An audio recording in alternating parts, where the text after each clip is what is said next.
অধ্যকার আল আজিজ সাহিত্য কাফেলা কর্তৃক আয়োজিত আজকের এই সেমিনারের সম্মানিত সভাপতি, বিক্ষোভ বিচারক মণ্ডলী, মঞ্চে উপস্থিত জাতির মাথার মুকুট ওলামায়ে কেরাম এবং বাংলার দূর দূরান্ত থেকে আগত এলেম পিপাসু ছাত্র ভাইরা, সবাইকে জানাই আমি আমার পক্ষ থেকে আন্তরিক শুভেচ্ছা ও মোবারকবাদ। প্রিয় উপস্থিতি, আজ আমি আপনাদেরকে শোনাবো অত্র অঞ্চলের মাটি ও মানুষের আধ্যাত্মিক রাহবার মরহুম হাজী সাহেবের হাতে গড়া প্রতিষ্ঠান এই সুব্রতার রূপে অপরূপ ও পরিচ্ছন্ন পরিবেশে দাঁড়িয়ে আজ আমি আপনাদেরকে শোনাবো হাজী সাহেব রহমতুল্লাহি আলাইহির জীবন ও অবদান। প্রিয় উপস্থিতি, আজ আমি যে মহামানবের স্মৃতিচারণে আপনাদের সামনে দাঁড়িয়েছি, তিনি কোনো কালের সাধারণ প্রতীক নন। তিনি ছিলেন এক যুগান্তকারী দিগন্তচারী, যিনি দুলি মলিন বাস্তবতার বুকে রোপণ করেছিলেন স্বপ্নের বীজ। তার জীবন ছিল যেন এক দীপ্তময় মশাল, যার আলো নিঃশব্দে ছড়িয়ে পড়েছিল গ্রামগঞ্জ পেরিয়ে হৃদয় তন্নিতে। প্রিয় বন্ধুরা আমার, তিনি ছিলেন সমাজের এক ন্যায় প্রিয় অভিভাবক, অন্যায়ের বিরুদ্ধে ছিলেন বজ্র কণ্ঠস্বর, আর ন্যায়ের পক্ষে ছিলেন অনড় পাহারাদার। আর দিনের ব্যাপারে তার ছিল এক অধম অধীরতা। অনৈসলামিক কোন কর্মকাণ্ড দেখলে তিনি চুপ করে থাকতে পারতেন না। একবার জুমার নামাজ চলাকালে এক আইসক্রিম বিক্রেতা মাইক বাজিয়ে গান চালিয়ে আইসক্রিম বিক্রি করতেছিলেন। তখন তিনি নিজে গিয়ে সেই মেশিন ভেঙে ফেললেন। অতঃপর পরবর্তীতে সেই মেশিনের ক্ষতিপূরণ স্বেচ্ছায় দিয়ে বললেন, এরকম অপরাধ যেন আর কখনো না হয়। এতিম, গরিব, অসহায় আর বিধবাদের ঘরে ঘরে পৌঁছে যেত তার সাহায্যের হাত, কখনো নিজের হাতে, আবার কখনো সন্তানের মাধ্যমে। লোক দেখানোর কোনো ভালাই ছিল না তার, ছিল শুধু মানব সেবা। তিনি প্রতিষ্ঠান গঠন তো ছিলই, সাথে নিজ অর্থে নির্মাণ করেছিলেন রাস্তা, বসিয়েছিলেন নলকূপ, যা মানব সেবার স্পষ্ট নিদর্শন। আর তার সততা ও আমানতদারি সম্পর্কে কি বলবো, এটি যেন তার একটি গুণ নয়, বরং একটা কর্তব্য।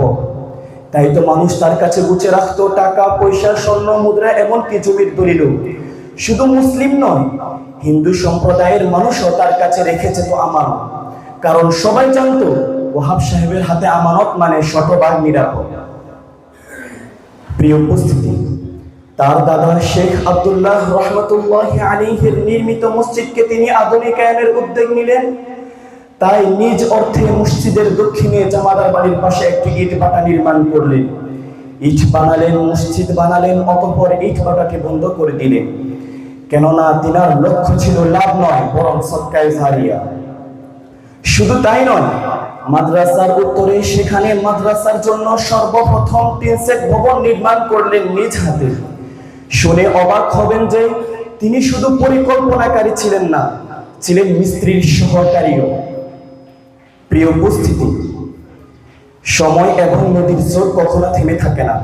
সময় এর শেষ হতে বেশে বেশে হাজী সাহেব রহমতুল্লাহি আলাইহির এই আমানত বহু পথ অগ্রসর হয়েছে।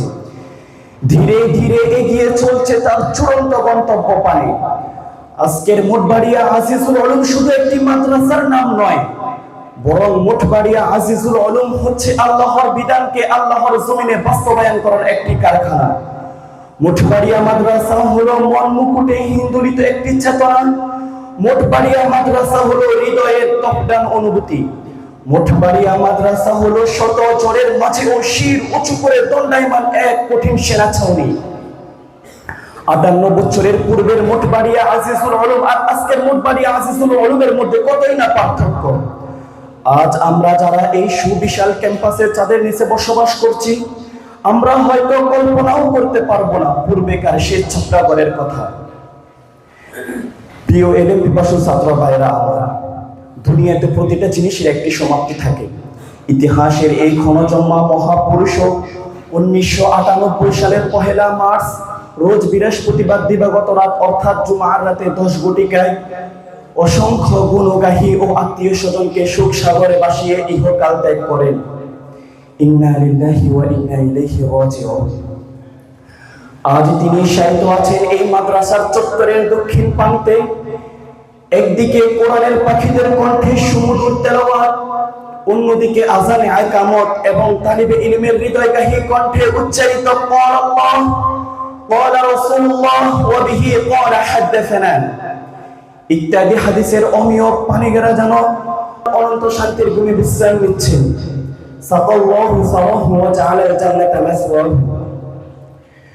প্রিয় ভাগী আজিজের আলেম দিবস ছাত্র ভাইরা, আজ মরহুম হাজী আব্দুল ওয়াহাব সাহেব আমাদের মাঝে নেই ঠিক, কিন্তু রয়ে গেছে কালের অক্ষত পাথরে খোদাই করা তার অবিস্মরণীয় অমর কীর্তিমালা। কবি মোতানব্বির ভাষায়, কেটে গেল কত দিবস রজনী, কেটে গেল কত কাল, তুলনা তাহার হলো না গড়ায় বেনজির বিমিসাল। আল্লাহ তাআলা তিনার কবরকে নূরে পরিপূর্ণ করে দিক এবং আমাদেরকে তার যোগ্য উত্তরসূরি হওয়ার তৌফিক দান করুন। আমিন। আসসালামু আলাইকুম ওয়া রাহমাতুল্লাহ।